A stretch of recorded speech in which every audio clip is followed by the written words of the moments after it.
오늘은 새 언약의 일꾼된 바울, 그런 제목입니다. 우리가 고린도후서 2장에서 사도 바울의 교회 사랑이 얼마나 컸나 하는 것을 보았습니다.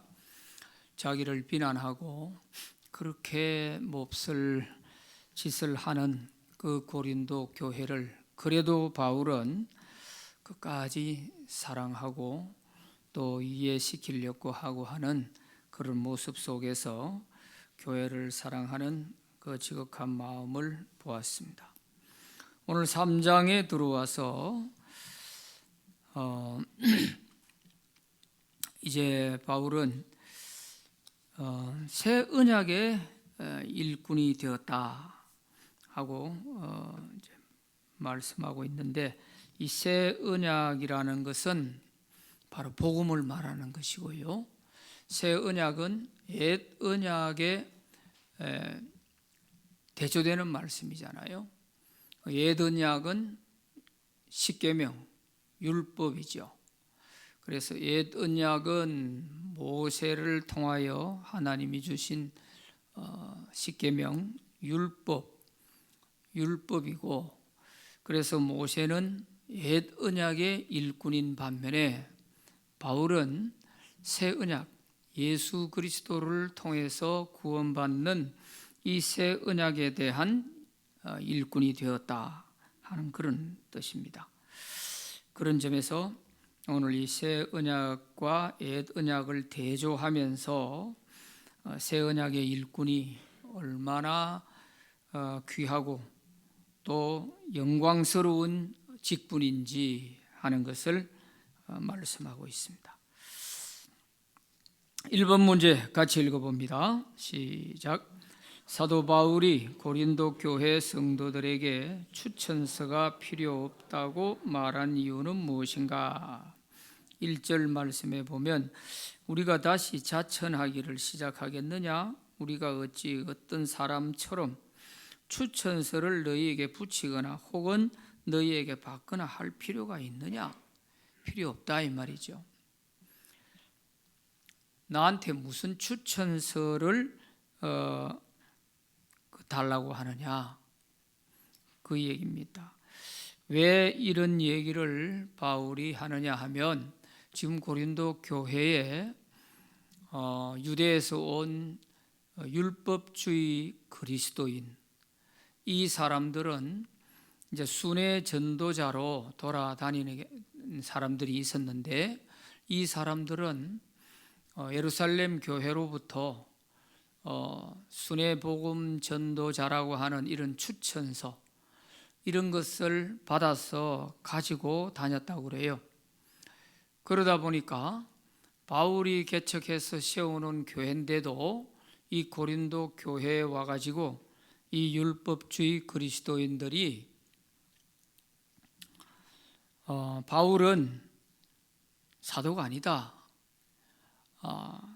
또 예수님의 제자들로부터 추천서도 한 장 받아가지고 다니지도 않는다, 추천서 한 장도 없는 그런 사람이 무슨 사도냐, 그러면서 가장 집요하게 물고 늘어지는 것이 바울에 대해서 사도가 아니라고 하는 이거예요. 베드로도 다녀갔잖아요. 그런데 베드로가 한번 다녀가고 난 이후에 더더욱 그런 아마 경향이 더 많이 나타났을 거예요. 왜? 베드로는 우리가 예수님하고 같이 다니고 예수님이 직접 이런 말씀도 하시고 뭐 이렇게 했다고 하는 그런 얘기를 고린도 교인들이 들었을 때, 그러면 바울은 예수님 얼굴도 모르고 예수님과 한번 같이 있은 적도 없고 예수님이 12 제자를 불러서는 제자를 삼았지만 바울은 제자로 부른 적도 없고 그런 사람이 무슨 사도냐, 이렇게 율법주의 그리스도인들이 얘기를 하니까 그만 여기에 고린도 교인들이 홀딱 넘어간 거죠. 더더군다나 바울이 그 전도해서 세워놓았던 그 교인들도 있었지만 바울이 떠난 이후에 또 예수 믿고 들어온 교인들도 있었을 거란 말이에요. 바울을 잘 모르는 사람에게 있어서는 그런 얘기가 그냥 그대로 받아들여지게 되잖아요. 그러니까 그런 사람들을 중심으로 바울을 비난하고 하는데 아주 적극적이죠. 이런 문제가 있었기 때문에 그래서 바울은 내가 지금 무슨 추천서 한 장 그거 받아서 들고 다니면서 내가 복음 전할 수 있는 그런 사람이냐? 그게 내한테 무슨 필요가 있느냐? 내가 복음 전해서 개척해서 세운 교회가 바로 여러분들이 아니냐? 고린도 교회 성도 여러분들이 아니냐? 여러분들이 어떻게 예수 믿고 구원받았냐? 내가 와서 예수 그리스도의 복음을 전해서 여러분들이 구원받아 하나님의 백성들이 된 사람들 아니냐? 그런데 여러분들이 나한테 지금 추천서가 없다고 사도가 아니다? 추천서를 내놔라? 그게 말이 되는 얘기냐? 그 말이죠. 여러분 스스로가 내 추천서다. 나에 대해서 누구보다 잘 알고 내가 어떻게 복음을 전해서 여러분들을 가르치고 했는지 하는 것은 여러분들이 더 잘 알고 있지 않냐? 그런 얘기죠. 그래서 어떤 사람처럼 뭐 추천서를 여러분들에게 보내고 뭐 추천서를 내고 할 그런 필요가 있느냐? 그런 말씀입니다. 이 당시 이렇게 바울이 개척해 세운 교회도 이렇거늘 오늘날은 더더욱 그렇죠. 오늘날도 정말 이 목회자 구하는 데 보면 뭐 서류, 이력서 뭐 이런 거 보고 이제 선택하는 거죠. 그러다 보니까 우리가 반은 알고 반은 모르는 거죠. 그저 이력서 채우기 위해서 그렇게 이제 스펙만 잘 갖추어 가지고 내놓은 그거 보고 그렇게 하다가는 이제 영혼이 다 죽는 거죠. 그래서 이 당시도 이렇게 바울이 심지어 자기가 복음을 전해서 세워놓은 교회에서도 이단들이 들어가가지고 한 번만 이렇게 휘저어놔 버리니까 이런 문제가 생긴 것이란 말이에요. 그래서 바울은 여러분 자신이 바로 내 추천서고 여러분 자신이 바로 그리스도의 편지다. 그런 얘기를 하고 있는 것입니다.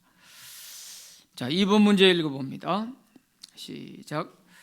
그리스도의 편지가 먹과 돌판이 아닌 하나님의 영으로 마음판에 선 것이란 뜻은 무엇인가?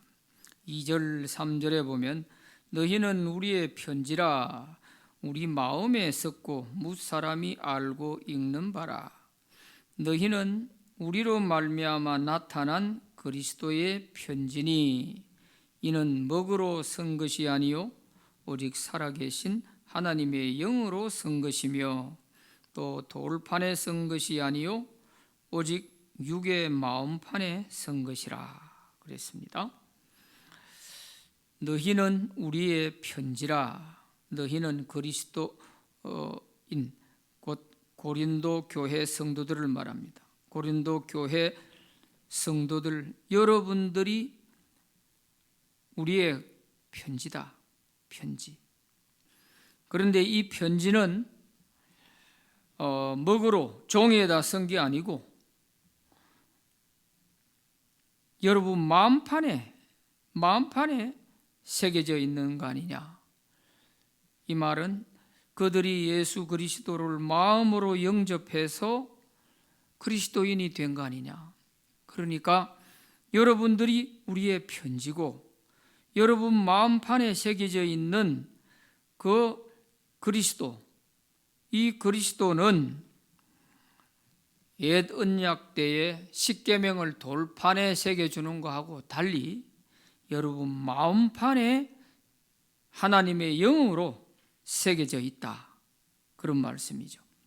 그래서 먹으로 쓴 것이 아니요 오직 살아계신 하나님의 영으로 쓴 것이며 돌판에 쓴 것이 아니요 오직 육의 마음판에 섰다.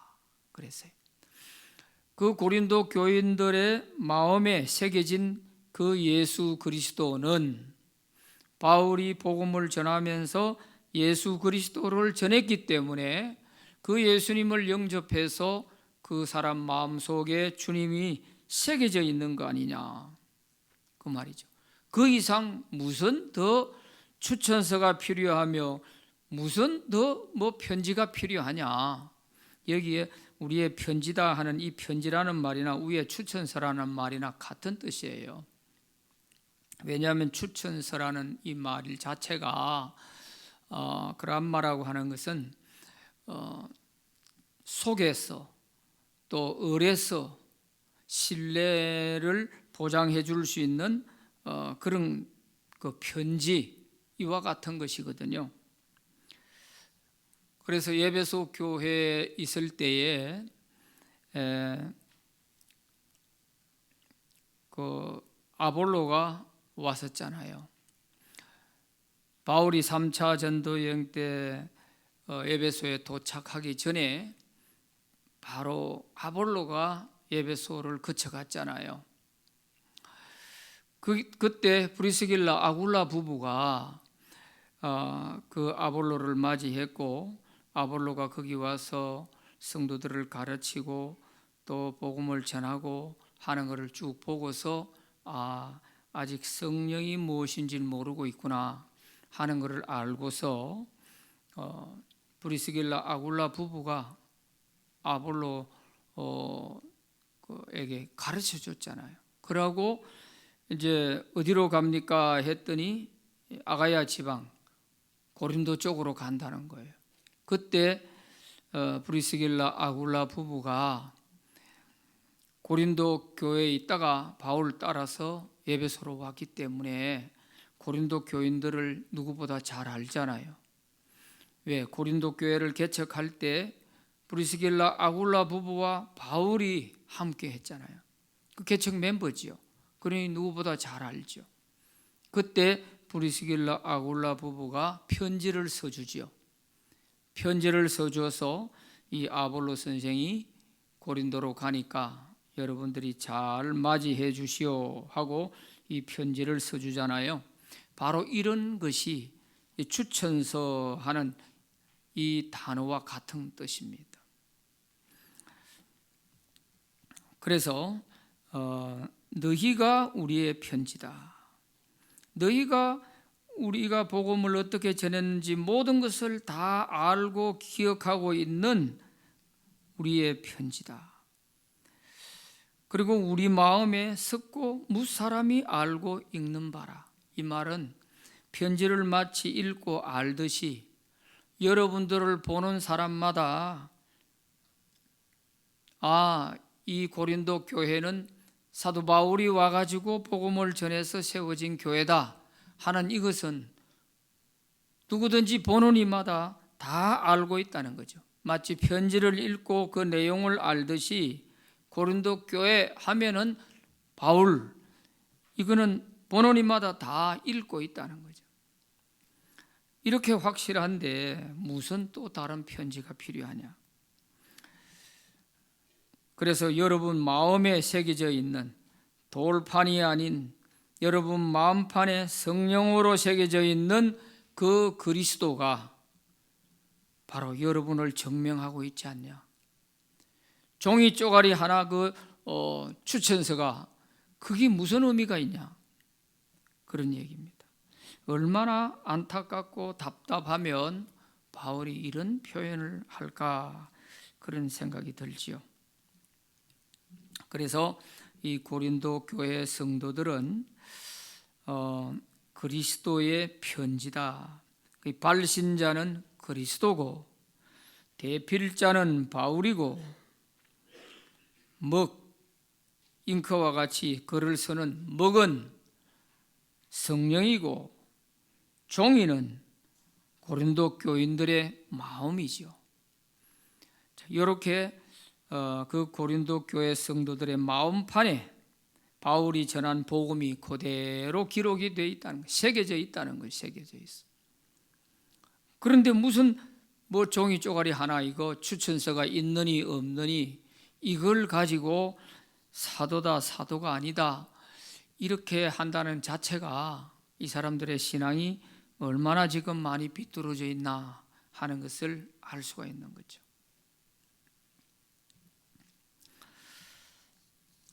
자, 3번 문제 읽어보겠습니다. 시작.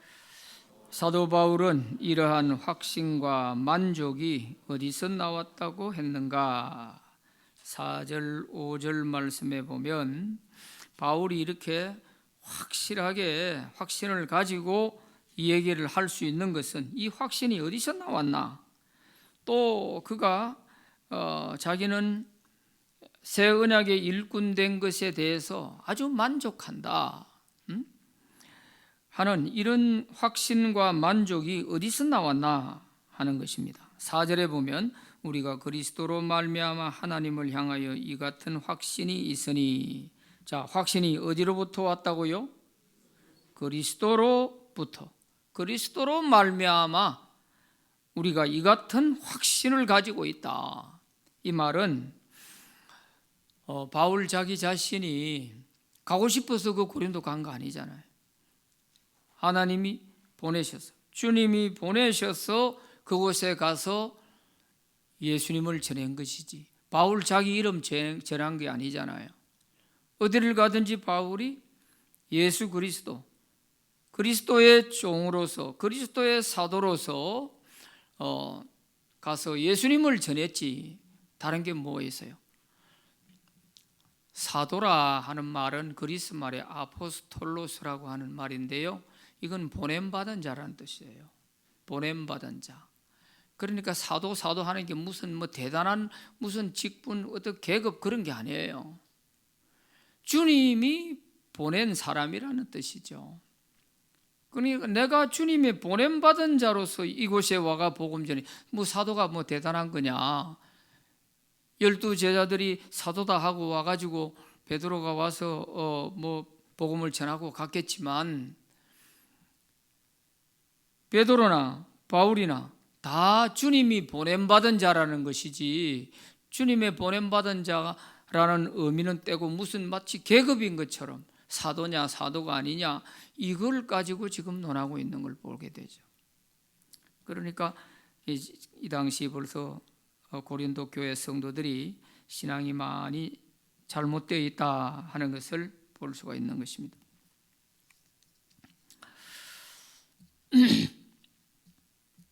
그래서 그리스도로 말미암아 이 같은 확신이 왔다 하는 것이고, 또 만족은 어디로부터 왔느냐? 5절에 우리가 무슨 일이든지 우리에게서 난 것 같이 스스로 만족할 것이 아니니 우리의 만족은 오직 하나님으로부터 나느니라.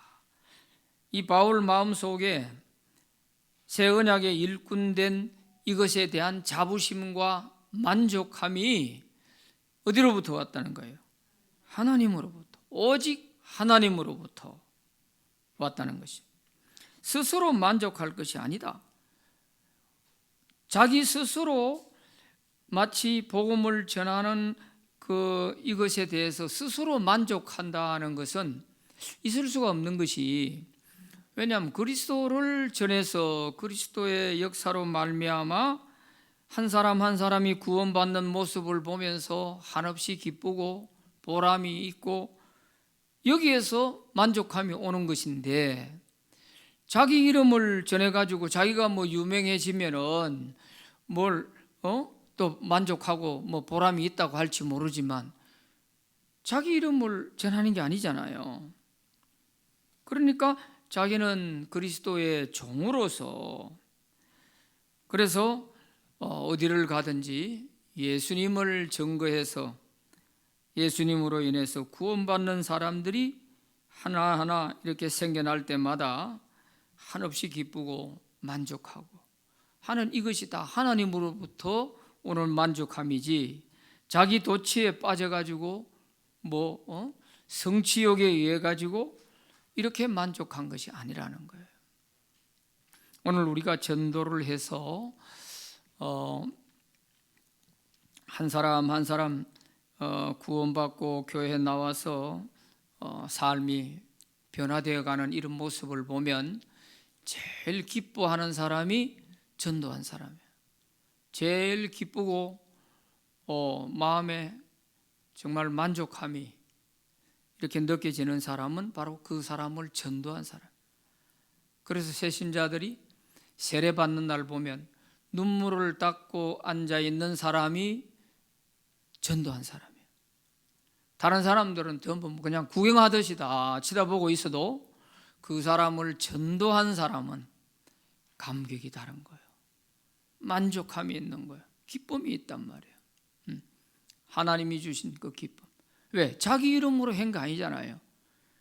자기가 아무리 공을 들여서 그 사람이 예수 믿고 교회를 나오게 됐다 할지라도 자기 노력보다도 정말 하나님이 저 사람의 영혼을 사랑하시고 이렇게 구원해 주시구나, 그를 내가 하나님의 그 심부름꾼이 되어 가지고 저 사람을 구원하는데 내가 쓰임 받았다 하는, 이거 보는 그 자체만으로도 감격이 되는 거예요. 감격. 바로 이런 의미를 말하는 거예요. 바울이 만족하다 하는 말은 다른 만족이 아니고, 복음 전하는 사람에게 이런 만족함이 없으면 어떻게 복음을 전하겠어요? 제가 목회하는 데서 가장 기쁜 것이 뭐냐, 교인들의 삶이 하나하나 이렇게 변화되어 갈 때, 그때 모든 피로도 피곤함도 다 잊어버리게 돼요. 제자훈을 하는 것도 1년 동안 하기가 쉽지 않습니다. 정말 목이 아프죠. 입이 막 부르트죠. 그래 하면서도 한 사람 한 사람 그분들의 삶이 변화되어 가고 그리스도 중심으로 이렇게 변화되어 가는 그런 모습 보면 그보다 더 기쁜 게 없어요. 얼마나 보람된지 몰라요. 그거 무엇하고도 바꿀 수가 없어요. 그거 안 해도 교회에서 저한테 사례 주잖아요. 그거 안 한다고 저한테 사례비 안 주고 그럴 거 아니잖아요. 그거 한다고 해가지고 저한테 더 주는 것도 없잖아요. 왜 하겠어요? 목회자로서 해야 될 가장 중요한 부분이 복음의 말씀을 통해서 우리가 그리스도의 사람으로 온전하게 이렇게 바로 써야 되기 때문에 이 일을 해야 되는 거예요. 목회자가 그저 참기름 발라놓은 듯한 설교 한 편 깔끔하게 주일날 딱 하고 그것으로서 이렇게 마치 직장 생활하듯이 이렇게 살아간다면 아마 직장 치고는 괜찮을 것 같아요. 그럴 수가 없는 거예요. 목회자는 아무리 해도 보면 늘 할 일이 눈에 훤히 보이는 거예요. 보여요. 그래서 한 사람 한 사람 볼 때마다 저분이 좀 바로 써야 되는데 그런 마음 가지면서 어떻게 하든지 이렇게 또 공부할 수 있는 기회, 또 제자 훈련할 수 있는 기회, 이런 것을 만들어서 들어와서 할 수 있도록 이렇게 하는 이유가 바로 여기에 있습니다. 바울 역시도 누가 시켜서 하는 거 아니잖아요. 그리스도로 말미암아 자기에게 주어진 사명 때문에 어디를 가도 환영하지도 않은데 매를 맞아가면서 욕을 먹어가면서 이렇게 그리스도를 전하면서 여기에서 무슨 만족이 있겠어요? 그것은 한 영혼이 구원받고 주님께 돌아오는 그걸 볼 때 한없이 기쁘고 만족하고 행복한 것이죠. 바로 그 의미를 말하는, 이게 다 하나님께로부터 온 것이지 우리 스스로 자기 기쁨에 도취되어 가지고 그렇게 하는 게 아니다, 그런 것입니다. 자, 4번 문제 읽어봅니다. 시작. 사도 바울이 새 언약의 일꾼된 것을 만족하는 이유는 무엇인가? 만족하는 이유는 뭐냐? 새 언약의 일꾼된 것을 만족해하는 이유가 뭐냐? 첫째는 이런 기쁨과 보람 이런 것들이 만족함이 될 수 있고, 두 번째가 뭐냐 하면 이제 6절부터 11절까지에 나오는 그 내용인데, 그것은 영광과 상급이 있다는 거예요. 영광과 상급이 있어요. 그래서 6절에 보세요. 그가 또한 우리를 새 언약의 일꾼 되기에 만족하게 하셨으니, 그가 누구예요? 예? 그가 우리를 새 언약의 일꾼 되기에 만족하게 하셨다는 그가 누굽니까? 예? 하나님이시죠. 하나님이 바울과 그 복음을 전하는 일행들, 이 사람들이 하는 그 모든 일에 기쁨을 주고 만족하게 하셨다는 거죠. 율법 조문으로 하지 아니하고 오직 영으로 함이니 율법 조문은 죽이는 것이요 영은 살리는 것이니라.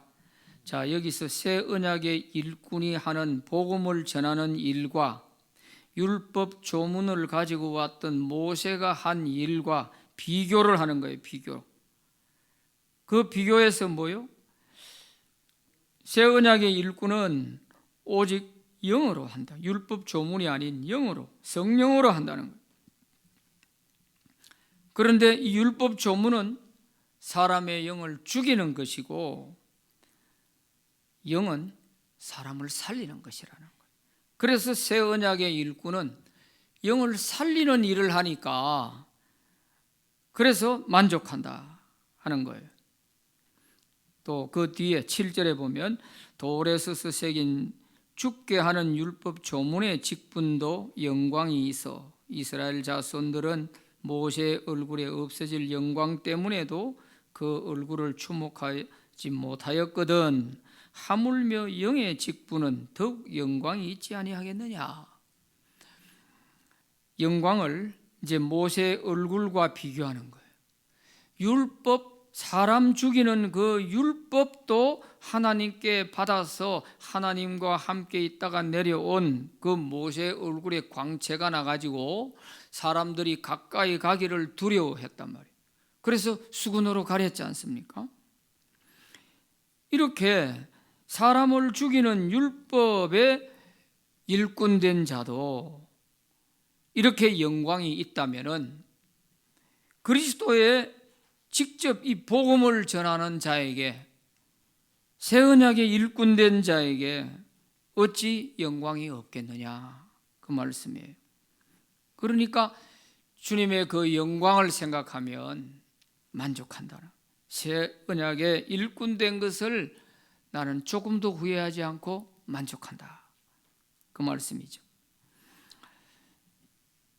죽이는 직분도 얼굴에 광채가 날 정도로 영광이 있는데, 사람을 살리는 영의 직분, 이 새 언약의 일꾼에게 왜 영광이 없겠느냐? 더욱 영광이 있지 아니하겠느냐? 8절에 그렇게 말씀하고 있어요. 자, 9절 같이 읽어봅니다. 시작. 정죄의 직분도 영광이 있은즉 의의 직분은 영광이 더욱 넘치리라. 믿습니까? 네. 여러분, 오늘 우리가 복음 전하는 이것은 모세가 십계명 받아온 것보다 훨씬 더 영광스러운 것입니다. 믿어져요? 모세가 더 위대하다고 느껴져요? 오늘 전도하는 우리가 더 위대하다고 느껴져요? 영 자신이 없네. 그렇게 얘기를 하는데도 자신이 없어요. 모세처럼 나도 얼굴에 광채나 한번 나봤으면 좋겠다, 그런 표정이에요. 여러분, 표정이. 이걸 갖다가 뒤에 가서 뭐라 그러냐면 마음의 수군이 가려졌다, 이렇게 표현하는 거예요. 마음의 수군이 덮였어. 여러분, 오늘 우리는 직접 구원의 주님이 되신 예수 그리스도를 전하는 거 아니에요. 모세는 장차 오실 예수 그리스도의 그림자와 같은 그 십계명 돌판 하나 받아왔는데도 얼굴에 광채가 났단 말이에요.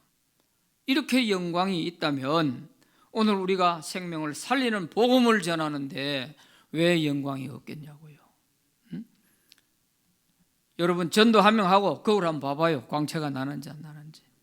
모세보다 더 나야 돼요. 모세보다 더 광채가 나야 되는 거예요. 왜? 기뻐가지고. 전도한 사람의 그 기쁨, 그 행복함, 그런 것이 있으니까 얼굴이 환해지는 거예요. 전도하는 사람 보세요.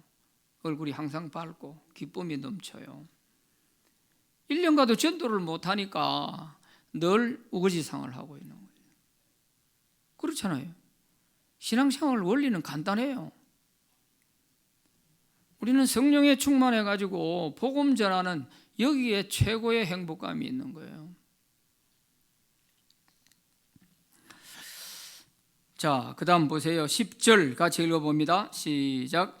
영광되었던 것이 더 큰 영광으로 말미암아 이에 영광될 것이 없으나 없어질 것도 영광으로 말미암았은즉 길이 있을 것은 더욱 영광 가운데 있느니라. 우리가 복음 전하는 이거는 영원히 길이 있을 것이라는 거예요. 모세는 잠시 그저 예수님 오시기 전까지 그 율법 갖다가 주고 수많은 영혼들을 죽이는 율법, 죄를 드러내는 율법, 그것을 심부름하는 역할을 한 그 모세의 얼굴에 그렇게 광채가 나서 사람들이 가까이 가기가 두려워졌다면 오늘 우리가 직접 예수 그리스도의 복음을 전한다고 하는 이것은 길이 있을 영광이라는 거예요.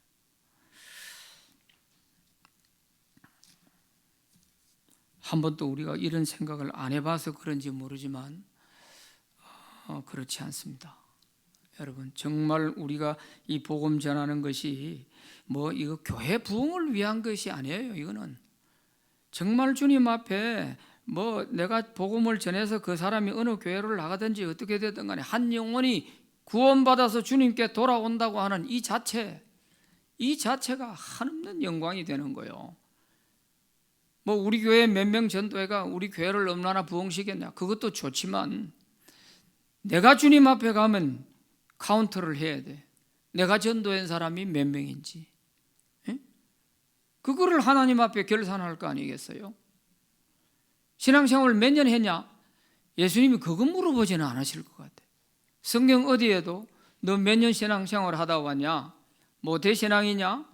뭐 당대신앙이냐? 그거 물어볼 일은 없을 것 같아요.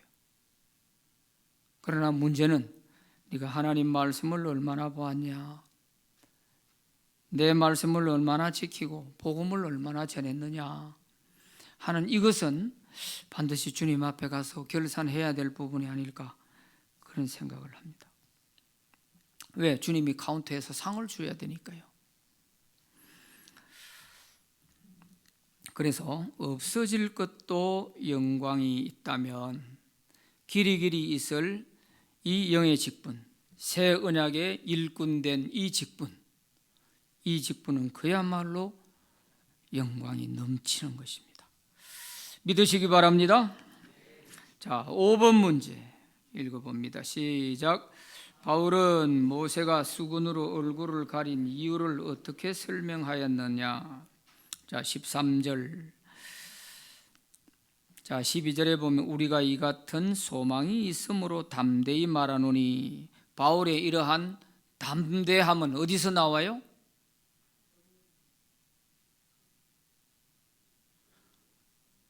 바울이 담대히 말한다 하잖아요. 이 담대함이 어디서 나와요?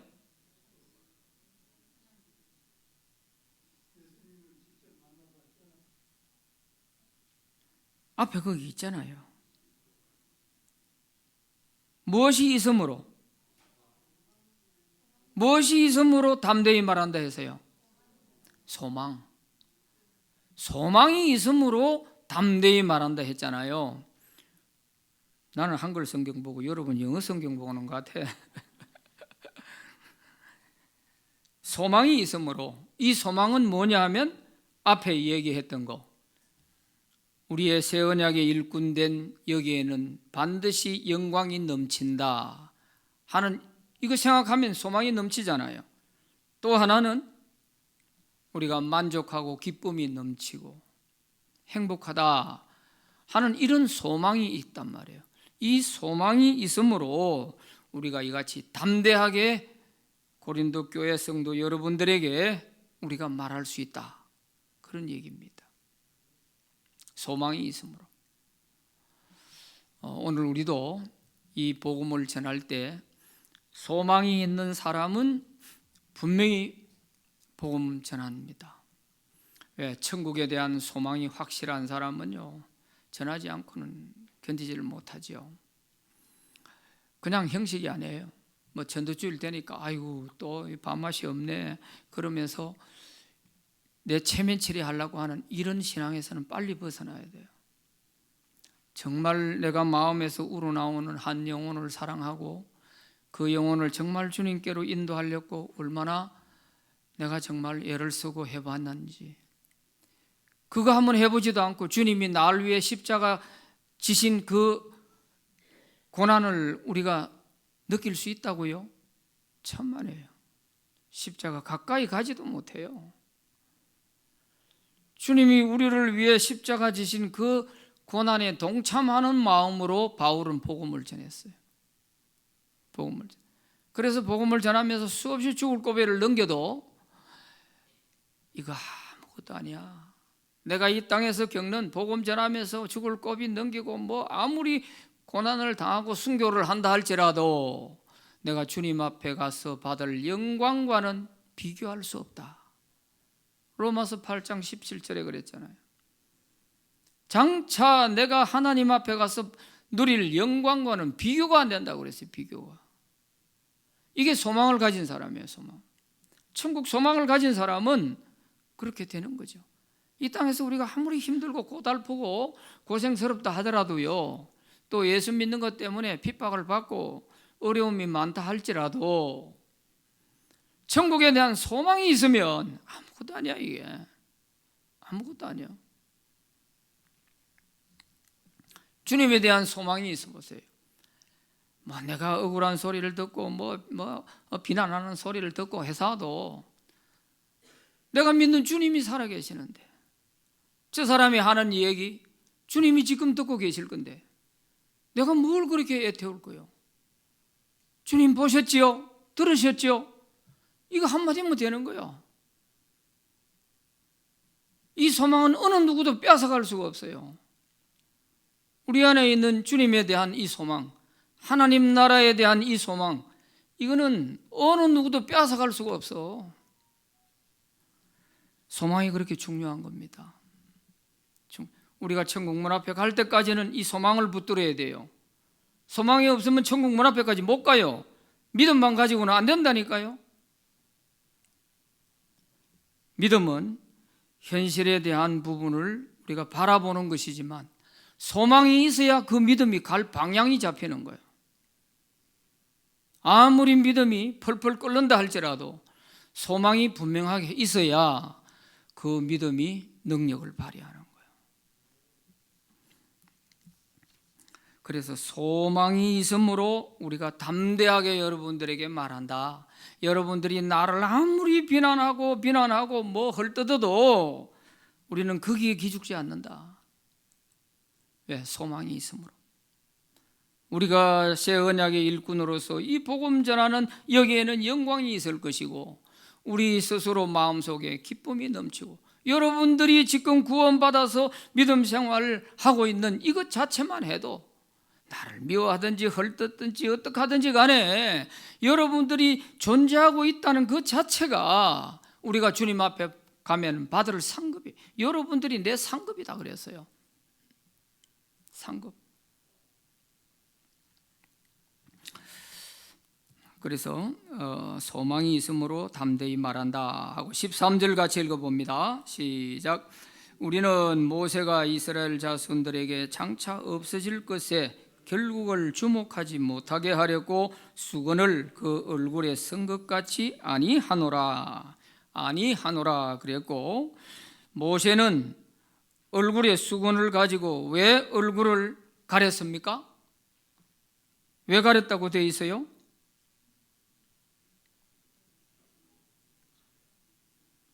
그 앞부분을 잘 읽어봐요. 제가 이 성경 없는 얘기를 하는 게 아니고 그 성경 13절에 나와 있잖아요. 모세가 이스라엘 자손들에게 장차 없어질 것에 결국을 주목하지 못하게 하렸고 수건을 가지고 얼굴을 가렸다는 거예요.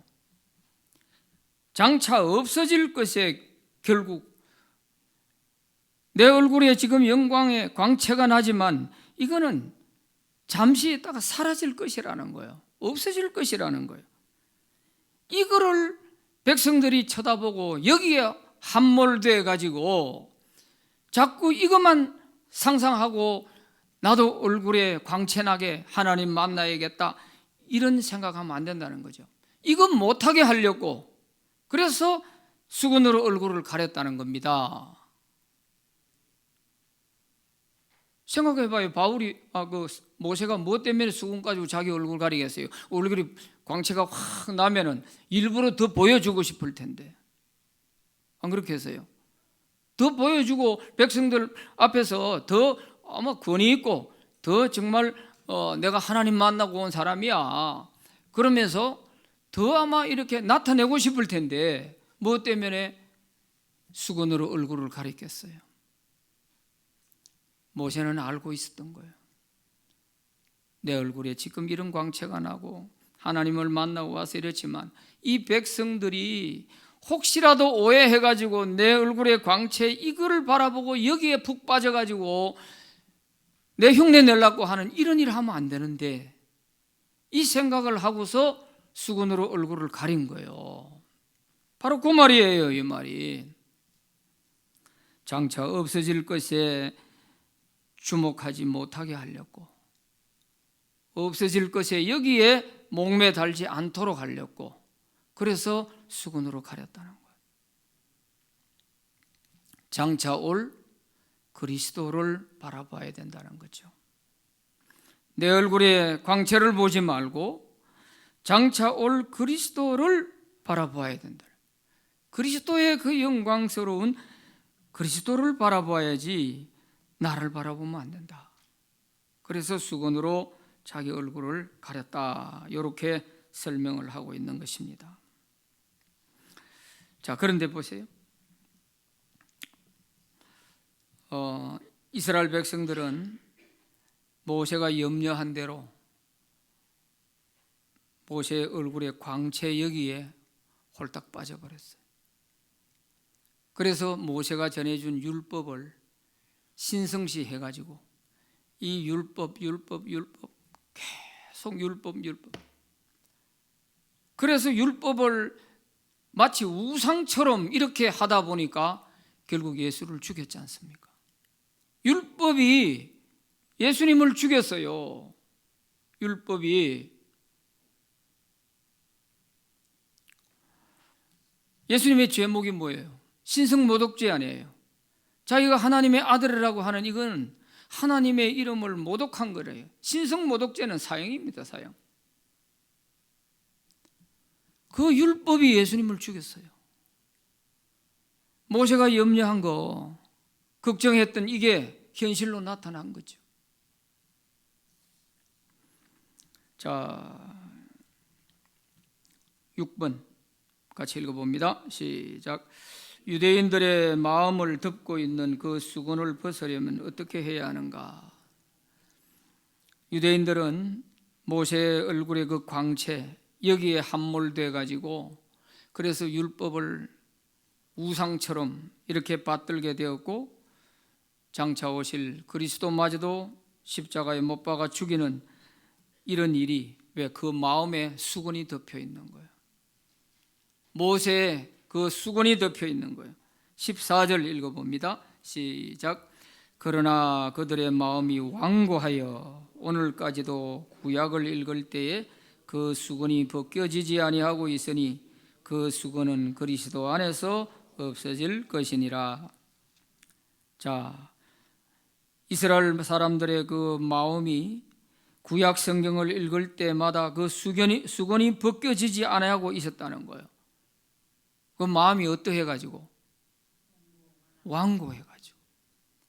누가 얘기해줘도 안 듣는 거예요. 예. 완고해가지고. 바리새인 서기관들 보세요. 예수님이 오셔가지고 직접 책망을 하고 잘못됐다고, 너희들이 지키는 이 율법은 그야말로 사람을 죽이고 있다고, 하나님이 율법을 주신 근본 정신은 그게 아니라고 아무리 바르게 얘기를 해줘도 오히려 예수님이 하시는 말마다 꼬투리를 잡아가지고 죽일 제목만 찾고 있었다고요. 이게 완고한 겁니다. 유대인들의 그 마음이 얼마나 완고한지, 율법을, 성경을 읽을 때마다 오히려 그 수건이 덮여가지고 벗겨지지 않는, 이 수건이 벗겨져야 되는데, 그래야 예수 그리스도를 알아볼 수 있는데 이게 덮여져 있다는 거예요. 그런데 이 수건을 벗으려면 어떻게 하면 벗을 수 있다고요? 어떻게 하면 벗을 수 있어요? 그리스도 안에 들어와야 된다는 거예요. 그리스도를 받아들여야 이 수건이 벗어진다는 거예요. 모세의 율법이 덮여 있으니까 예수님이 안 보이는 거예요. 분명히 모세는 장차 올 예수님을 바라보도록 자기 얼굴에 빛나는 이 영광에 이스라엘 백성들이 유혹을 받지 않도록 수건으로 가렸는데, 이 이스라엘 백성들은 모세가 염려한 대로 그게 유혹에 빠져버린 거죠. 그래서 율법 자나깨나 율법, 그러다가 결국 예수님을 놓치게 된 거죠. 자, 그 다음 보세요. 15절 16절 시작. 오늘까지 모세의 글을 읽을 때에 수건이 그 마음을 덮었도다. 그러나 언제든지 주께로 돌아가면 그 수건이 벗겨지리라. 아멘. 이 모세의 수건이 유대인들의 그 마음에서 벗겨지려면 어떻게 하면 돼요? 주께로 돌아가야 되는 거예요. 주님을 영접해야 되는 거예요. 예수를 받아들이지 않고 그리스도 안에 들어오지 않고는 이 수건을 벗길 길이 없어요. 길이 없어요. 그러니까 언제든지 주께로 돌아가면 이 수건은 벗겨진다. 주께서 벗겨주시는 거예요. 자, 17절. 주는 영이시니 주의 영이 계신 곳에는 자유가 있느니라. 이제 이 수건이 벗겨지게 되면 성령의 역사로 말미암아 주님을 영접하게 될 때에 이 수건이 벗겨지게 되잖아요. 이 수건이 벗겨지는 동시에 뭐가 있다고? 자유가 있다. 자유가. 그 율법에 짓눌려 가지고 꼼짝도 못하던 그런 사람들이 이제는 자유함을 누리는 거예요. 자유함. 그래서 주의 영이 계신 곳에는 자유가 있다. 자, 18절 시작.